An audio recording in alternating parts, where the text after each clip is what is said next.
একটা দোয়া আপনাদেরকে শিখিয়ে দিয়ে যাব, আপনার যে কোনো রোগ ব্যাধি হোক না কেন, যে কোনো সমস্যায় জর্জরিত হন না কেন, আল্লাহ রাব্বুল আলামিনের কাছে আপনি যদি চান আপনার যে কোনো রোগ হোক, জ্বর, সর্দি, এরপরে মাথা ব্যথা, হাত ব্যথা, পেট ব্যথা, পায়ে ব্যথা, সারা শরীর ব্যথা, এরপরে আপনার যদি কাশি হয়, সর্দি হয়, কলেরা, আমশা হয়, যে কোনো রোগ হইলে আপনি যদি এই দোয়াটি পড়ে আল্লাহ রব্বুল আলামিনের কাছে যদি আপনি চান, আমার আল্লাহ রব্বুল আলামিনের নবী, বিশ্ব নবী বলেন, আমার আল্লাহ রব্বুল আলামিন এই দোয়া পড়ে যাওয়ার কারণে আপনার সমস্ত রোগ থেকে আপনাকে মুক্ত করে দিবে। আল্লাহ রব্বুল আলামিন আপনাকে শেফায়ে আজিলা, শেফায়ে কামেলা দান করবেন, সুস্থতা দান করবেন। জোরে বলেন আল্লাহু আকবার। আমার মুসলমান ভাইয়েরা, এই দোয়াটা এমন একটা দোয়া, এই দোয়া পড়ে যদি আপনি বাড়ি থেকে বের হন, এই দোয়া পড়ে বাড়ি থেকে বের হওয়ার কারণে আপনার শত্রু যদি থাকে, বাড়ি থেকে বের হওয়ার পরে আপনার শত্রু বন্ধু হয়ে যাবে। এই দোয়াটি পড়ে বাড়ি থেকে বের হলেন। আপনি যদি ব্যবসায়ী হন, ব্যবসায়ী হলে আপনার ব্যবসায় আল্লাহ রব্বুল আলামিন বরকত দিয়ে দিবেন। শুধু তাই নয় আমার মুসলমান ভাইয়েরা, আপনি যদি দোকানদার হন, আপনি যদি দোকানে যাওয়ার সময় এই দোয়াটি পড়ে নেন, আল্লাহ রব্বুল আলামিন আপনার দোকানে কাস্টমার বাড়িয়ে দেবেন, আপনার দোকানে তখন বেচা কিনা ভালো হবে।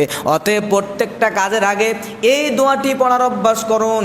শুধু তাই নয়, আপনি যদি বিবাহ করতে যান, আপনি এই দোয়া পড়ে বাড়ি থেকে বের হন, আল্লাহ রব্বুল আলামিন আপনাকে ভালো পাত্রী দান করবেন। অতএব আসুন, আমরা যারা স্টুডেন্ট আছি, ছাত্রছাত্রী আছি, তারা যদি এই দোয়াটা পড়ি, এই দোয়াটি পড়ে যদি আমরা আমল করি এই দোয়াটির ওপর, তাহলে ছাত্রছাত্রীরা পরীক্ষায় দিতে যাব, যখন পরীক্ষা দিতে যাওয়ার সময় যদি এই দোয়াটা আমরা পড়ে নিই, তাহলে আল্লাহ রাব্বুল আলামিন আমাদের পরীক্ষার রেজাল্ট ভালো করে দিবেন। সম্মানিত দিনী ভাইয়েরা, অতএব আসুন এই দোয়াটির আমল করার চেষ্টা করি। শুধু তাই নয়, এই দোয়াটি এমন একটা দোয়া, যেই দোয়াটি পড়ে আপনি যদি বৃক্ষরোপণ করেন, যে কোনো ফলের গাছ যদি আপনি লাগান, এই ফলের গাছ লাগানোর কারণে আপনাকে আল্লাহ রাব্বুল আলামিনের এই দোয়াটি পড়ে ফলের গাছটি রোপণ করলেন, লাগানোর কারণে অন্যান্য গাছে যেই ফল হবে, এই দোয়াটি পড়ে বৃক্ষরোপণ করার কারণে ওই ফলের গাছে আল্লাহ রাব্বুল আলামিন দ্বিগুণ ফল দিয়ে দিবেন। জোরে বলেন সুবহানাল্লাহ। প্রিয় মুসল্লি কেরাম, আবার আপনি যদি এই দোয়াটি পড়েন, এই দোয়াটি পড়ে আপনি যদি আল্লাহ রাব্বুল আলামিনের কাছে সহযোগিতা চান, তাহলে আল্লাহ রাব্বুল আলামিন আপনাকে গায়েবী মদত দ্বারা স্বয়ং নিজে সহযোগিতা করবেন। সুবহানাল্লাহ বলেন। সম্মানিত দিনী ভাইরা, অতএব আসুন আমরা এই দোয়াটির উপর আমল করি। আজকে এই দোয়াটি আপনাদেরকে শিখিয়ে দেব। আল্লাহ রাব্বুল আলামিনের কাছে এই দোয়াটি পড়ে যে কোনো কিছু চাইলে আল্লাহ রাব্বুল আলামিন আপনাকে দেবেন, যে কোনো রোগ থেকে আপনাকে মুক্ত করে দিবেন। সবাই আমার সাথে পড়ুন, সবাই আমার সাথে পড়ুন। বিসমিল্লাহিশ শাফি, বিসমিল্লাহিল কাফি, বিসমিল্লাহিল ওয়াফি, ওয়া কাফা বিল্লাহি ওয়াকিলা, রব্বি আন্নি মাগলুবুন ফান্তাসির,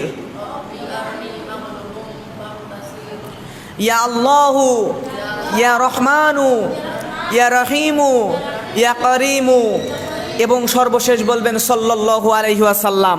সম্মানিত দ্বীনি ভাইয়েরা, এই দোয়ার অর্থ হচ্ছে বিসমিল্লাহিশ শাফি, সমস্ত রোগ থেকে শেফা দানকারী হলেন আমার আল্লাহ।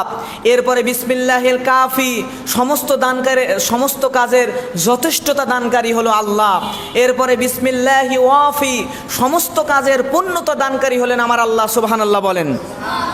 এরপরে ওয়াকাফা বিল্লাহি ওয়াকিলা, আমাদের সবচাইতে বড় শ্রেষ্ঠ অভিভাবক হলেন আমাদের আল্লাহ। সুবহানাল্লাহ।